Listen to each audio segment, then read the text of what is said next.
नमस्कार साथियों, उम्मीद है आप सब बढ़िया होंगे। और आज का सेशन हमारा है कि नेशनल पंचायती राज डे जो कि 24 अप्रैल को सेलिब्रेट किया जाता है। ऐसा क्या है इस दिन में और इस दिन की ऐसी क्या इम्पोर्टेंस है। तो सबसे पहले मैं आपको बताना चाहता हूं कि 24 अप्रैल 1993 को एक अमेंडमेंट किया गया था आपके संविधान के अंदर। तो 73 कॉन्स्टिट्यूशनल अमेंडमेंट एक्ट 1993 के तहत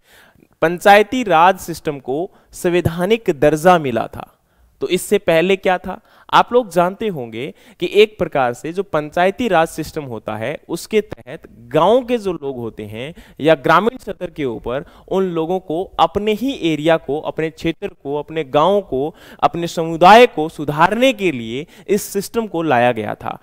अब इस सिस्टम को जब संवैधानिक दर्जा मिला तो उसके कई फायदे हुए, उन फायदों के बारे में हम आगे बात करेंगे। लेकिन इस सिस्टम को सबसे पहले जो लाया गया था वो आज से भी काफी पहले था, यानी कि 1993 से भी काफी पहले था। और वो टाइम था 1957 के अंदर, जब बलवंत राय मेहता कमेटी के द्वारा पंचायती राज सिस्टम को एक प्रकार से रिकमेंड किया गया था। बोला गया था कि अगर हम गांव के लेवल पर या हम बिल्कुल हम सुधारना चाहते हैं हमारे देश को, तो हमें बिल्कुल बेसिक लेवल से अपनी गवर्नेंस को डेवलप करना पड़ेगा। क्योंकि जैसे कि एक एमपी और एमएलए का जब चुनाव होता है तो उसके लिए या उनके लिए आसान नहीं होता कि ग्रामीण क्षेत्र के ऊपर जाकर उन ग्रामीण या उन गांव के लोगों का विकास किया जा सके। तो इसी के लिए लोकल गवर्नेंस को फोकस किया गया कि वहां पर हम लोग किस प्रकार से लोगों के बीच में से एक किसी व्यक्ति को चुन सकते हैं और उसको उनका विकास करने के लिए एक आधार मान सकते हैं। तो इसके लिए ही एक प्रकार से लोकल बॉडीज को गवर्न किया गया था। तो इसमें 3 टायर पंचायती राज सिस्टम को आपका जो है लाया गया या इसकी रिकमेंडेशन की गई। और इसमें पहला सिस्टम में यहां पर था ग्राम पंचायत एट विलेज लेवल, यानी कि गांव के लेवल पर ग्राम पंचायत को बनाया गया। Panchayat samiti at block level, block level के ऊपर पंचायत समिति को बनाया गया। और डिस्ट्रिक्ट लेवल के ऊपर जिला परिषद को बनाया गया था। और इसका जो इनॉग्रेशन है या इसका जो इंप्लीमेंटेशन है वो पहली बार राजस्थान के द्वारा किया गया था, जब जवाहरलाल नेहरू जी उस समय जो प्रधानमंत्री थे उन्होंने इनॉग्रेट किया गया था। और 2 अक्टूबर 1959 को इसका इनॉग्रेशन किया था या इसको पहली बार आपका अपनाया गया था राजस्थान के द्वारा, जब नागौर में इसके ऊपर आपका इनॉग्रेशन किया गया या इसको एक प्रकार से लाया गया। अब अगर हम बात करें तो इसका यहां पर 73rd कॉन्स्टिट्यूशनल अमेंडमेंट जो था उसका फायदा क्या हुआ। मतलब हम बात कर रहे हैं कि 2 अक्टूबर 1959 को जब गांधी जयंती थी तो उस समय उसको इनॉग्रेट कर दिया गया था। तो उसके बाद इसमें क्या ऐसे चेंज किए गए, ऐसे सुधार क्या किए गए। देखो, इससे पहले भारतीय संविधान के अंदर उसको लीगली नहीं माना गया था, केवल उसको लाया गया था और उसका मेन पर्पस देखा जाना था कि क्या वाकई में उससे हमारे देश के अंदर सुधार हो सकता है। तो उसी को आधार मानते हुए, उसी को देखते हुए एक लीगल रिकॉग्निशन जो है पंचायत सिस्टम को 1992 के अंदर 73 जब कॉन्स्टिट्यूशनल अमेंडमेंट हुआ तो उसके तहत उसको एक लीगल रिकॉग्निशन मिला, यानी कि एक पहचान मिली। उसके बाद में empowering them with financial autonomy. जैसे आप लोग जानते हैं आज ग्राम पंचायतों के सुधार के लिए सरकार की तरफ से पैसे आते हैं, ग्रांट आती है, फंड आता है, तो वो तभी आने लगा था, उससे पहले पैसे सरकार के द्वारा नहीं दिए जाते थे। फिर क्या होता है, इसके तहत mandating the regular election to ensure the active participation of जैसे कि आप लोग जानते हैं अब गांव के अंदर भी इलेक्शन होते हैं गांव के सरपंच को चुनने के लिए। तो इसमें लोगों को अपना मत देने का अधिकार मिला कि आसपास के लोगों में से हम किसको बेहतरीन चुन सकते हैं जो हमारे लिए हमारी आवाज को उठा सकता है और हमारे क्षेत्र को सुधार सकता है। इसके बाद में बारी आती है कि 73rd जब अमेंडमेंट हुआ तो उसके तहत एक कार से ये कह सकते हो कि उसी दिन को सेलिब्रेट किया जाने लगा नेशनल पंचायत राज डे के रूप में। और the passage of this amendment was a milestone in India journey toward decentralising the power and ensuring the inclusive governance at the grass root level. यानी कि एक प्रकार से अगर देखा जाए तो इसके आधार पर जो ग्रामीण क्षेत्र का विकास था या सार्वंगिक विकास था वो यहां पर होने लगा। इसका कारण यह था क्योंकि बड़े लेवल से, एक प्रकार से स्टेट के लेवल से डायरेक्टली एक गांव का सुधार करना काफी मुश्किल होता है, लेकिन वहीं अगर उस उस गांव के लोग ही उस गांव को सुधारने की कोशिश करें और वहां पर भी एक लोकल हेड बनाया जाए तो ये चीज काफी आसान हो जाती है और वाकई में इससे काफी बेनिफिट भी हुआ है। आज आपने देखा होगा बहुत सारे गांव जो हैं वो एक शहर को भी मात देते हैं, वहां पर इतनी अच्छी सुविधाएं हमें देखने को मिलती है, और वहीं कुछ गांव ऐसे भी हैं जहां पर हालात बुरे हैं। लेकिन इसका केवल ये नहीं कह सकते कि वहां की गवर्नेंस, तो ये भी कहेंगे कहीं ना कहीं कि वहां पर सुविधाएं कैसी हैं, वहां के लोग कैसे हैं, वहां के समुदाय कैसे हैं, उनके आपस में किस प्रकार के रिलेशनशिप्स हैं, ये कई बातें यहां पर डिपेंड करती है। और दूसरा वहां पर रिसोर्स क्या क्या है, क्योंकि सबसे बड़ी इंपॉर्टेंट चीज ये होती है। अच्छा, गांव के लेवल पर अगर हम बात करें तो मेन क्या चीज हम सुधार सकते हैं, तो एक तो सबसे पहले इंपॉर्टेंट होता है कि एजुकेशन लेवल को इंप्रूव किया जाए, यानी कि शिक्षा में सुधार किया जाना जरूरी है। दूसरा है कि गांव के अंदर पानी की सुविधा है या सड़कों का विकास है वो भी करना जरूरी है। तीसरा यहां पर ये कह सकते हो कि गांव के अंदर रोजगार के अगर हम एक प्रकार से पैदा कर सकते हैं तो वहां पर गांव के लोगों को शहर में जाना एक प्रकार से कम किया जा सकता है। और तीसरा है कि हमारे देश के अंदर जो लोगों को जानकारी नहीं है बहुत सारी स्कीमों के बारे में, बहुत सारी ऐसी चीजों के बारे में, तो उनके बारे में जानकारी उपलब्ध करवाई जा सकती है, ठीक है, जिससे उन लोगों का भी विकास हो सके, उनके एजुकेशन लेवल में इंप्रूवमेंट हो सके। और कृषि जो सबसे अहम ग्रामीण क्षेत्र का एक हिस्सा है उसको भी सुधार करना यहां पर इसके तहत आ सकता है, ठीक है। तो अब अगर हम बात करें तो यहां पर आप ये कह सकते हो कि इसकी इंपॉर्टेंस क्या है, तो इंपॉर्टेंस का मतलब सबसे पहला यही आता है कि रूरल जो पीपल हैं या ग्रामीण क्षेत्र के जो लोग हैं उनको एम्पावर करना, यानी कि उनको जो है उनकी आमदनी बढ़ाना, उनको अवेयर करना, उनको नई नई चीजों के बारे में बताना। इसके साथ में ग्रास रूट डेमोक्रेसी, मतलब जैसे लोकल लोग हैं, अब मान के चलो डायरेक्टली अगर एमपी और एमएलए ही हैं अगर मेन हेड, और उनके पहले कोई भी अगर वहां पर लोकल बॉडी नहीं है या लोकल पर्सन नहीं है, तो देखो हर पर्सन जो आपका एमपी है या एमएलए है वो मुझे नहीं लगता कि हर किसी ग्रामीण को जानता होगा और नहीं जान सकता।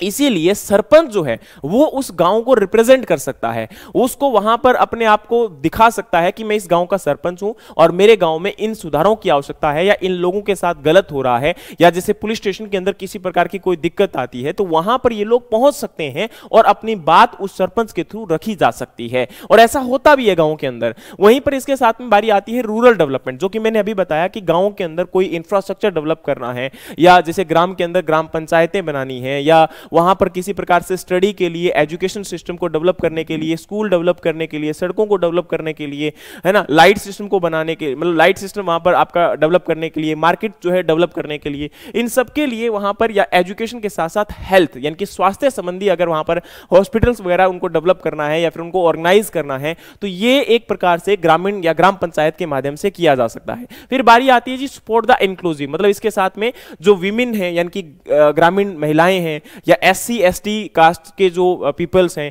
उन लोगों का भी पहले विकास नहीं हो पा रहा था, अब उनके लिए सीट को रिजर्वेशन किया गया कि अब इनको भी एक प्रकार से उस पंचायत के अंदर उनका जो है एक मिलना चाहिए, उनको भी कोई ना कोई ओहदा मिलना चाहिए। और उसके साथ में आज आपने देखा होगा कि ग्राम पंचायतों में भी एससी एसटी के अंदर एक टर्न आता है कि उस टाइम पर ये लोग जो है चुनाव लड़ेंगे और उनके हाथ में ही उनको सरपंच बनाया जाता है, जिससे एक प्रकार से सारंगिक जो विकास है उसको करने के लिए इसको जो है आपका आधार माना गया और इसके थ्रू हुआ भी है, काफी हद तक डेवलपमेंट हुआ है। अब अगर हम बात करें तो पंचायती राज सिस्टम का, जैसे मैंने बताया कि डिसेंट्रलाइजेशन में इसके थ्रू काफी फायदा मिला, लेकिन यहां पर आपका 3 टायर सिस्टम जो है वो क्या है, तो सबसे पहला आपका टायर में होता है ग्राम पंचायत, ठीक है, जिसको हम विलेज लेवल यानी कि ग्राम पंचायत के नाम से जानते हैं। इसका हेड जो है वो सरपंच होता है और इसमें 5 से 17 नंबर लोग होते हैं, लगभग ये कह सकते हो कि डिपेंड करता है कि गांव का जो है उसमें पॉपुलेशन कितनी है, जनता कितनी है, उसी के आधार पर उसमें मेंबर होते हैं, ठीक है। और इसका टेन्योर होता है 5 साल का, और 5 साल के अंदर ये कह सकते हो कि 1 साल में कम से कम 2 बार उन लोगों की मीटिंग होनी चाहिए, और 5 साल के लिए ये जो गवर्नेंस बनाई जाती है, सरपंच बनाया जाता है, पंच बनाए जाते हैं, ये लोग मिलकर गांव के हित के लिए फैसला लेते हैं और गांव को सुधारने का कार्य करते हैं और गांव के लोगों की आवाज को उठाने का काम करते हैं। जब भी गांव में किसी प्रकार की समस्या आती है तो ये लोग उनके लिए खड़े होते हैं। तो ये एक प्रकार से ग्राम पंचायत का काम होता है। फिर बारी आती है जी आपकी ब्लॉक लेवल पर हमारी पंचायत समिति की। अब पंचायत समिति में मेनली जो है आपका सबसे पहले पंचायत प्रेसिडेंट होता है और उसके बाद में एमएलए, एमपी और नॉमिनेटेड मेंबर्स होते हैं। और इसकी अगर हम बात करें तो इसको मेनली लीड करता है ब्लॉक डेवलपमेंट ऑफिसर। तो यहां पर ये कह सकते हो, अब यहां क्या है कि मेनली जो पंचायत लेवल के बाद जो आपकी पंचायत समिति की काम है वो ये कार्य होता है कि भाई आपका सेल्फ हेल्प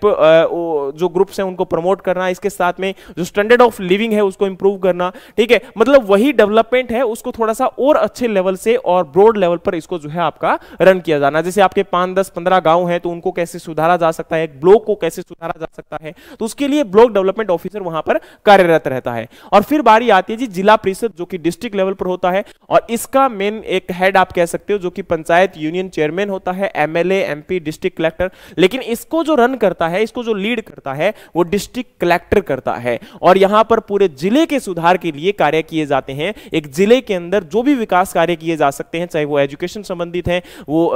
उनके हाउस संबंधित है, या फिर उनके ये कह सकते हो मतलब उनको ओवरऑल बिल्डअप करना है, उनको सुधार करना है, और यही इसमें मेनली देखा जाता है। इसके बाद में बारी आती है जी आपकी source of income for panchayat Raj institute, मतलब अब पंचायत के पास पैसा कहां से आता है। तो एक तो सरकार पैसा देती है, दूसरा अब गांव के अंदर ग्राम पंचायत की जमीन होती है, उसको ठेके पे दिया जाता है, रेंट पे दिया जाता है, या अगर गांव में किसी प्रकार के कोई फंक्शन ऑर्गेनाइज किए जाते हैं किसी कंपनी के द्वारा या किसी और ऑर्गेनाइजर के द्वारा, तो उसमें जो है पैसा लिया जाता है। या ग्राम पंचायतों के अंदर आपने देखा होगा कई शेड बनाए जाते हैं, या फिर कोई और वहां पर अगर इवेंट ऑर्गेनाइज होते हैं तो उस समय पर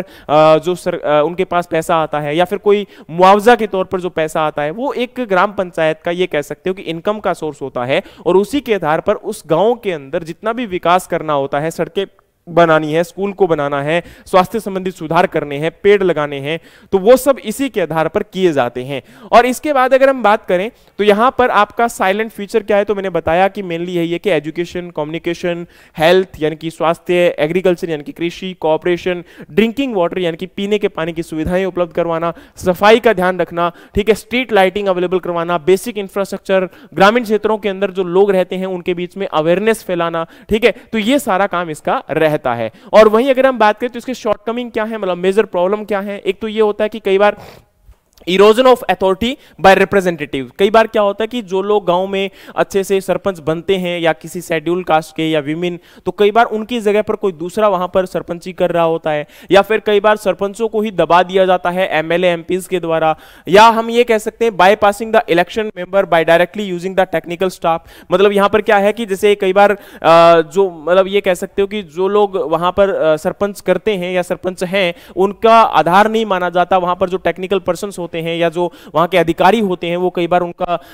मतलब विकास नहीं होने देते, या फिर उनको जो है एक प्रकार से उनका शोषण किया जाता है। इसके अलावा है कि frequent staff transfer lead to inefficiency, मतलब उस एरिया के अंदर जो भी अधिकारी होते हैं उनका बार बार पर जो आपका ट्रांसफर होता रहता है, तो कई बार उनके लिए भी समस्याएं आती है उस लेवल पर गांव को जानना समझना, और फिर जो है वहां पर कई बार उनके जो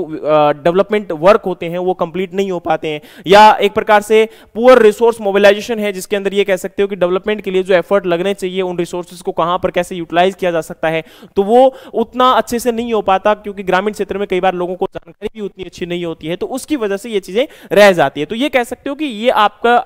मतलब एक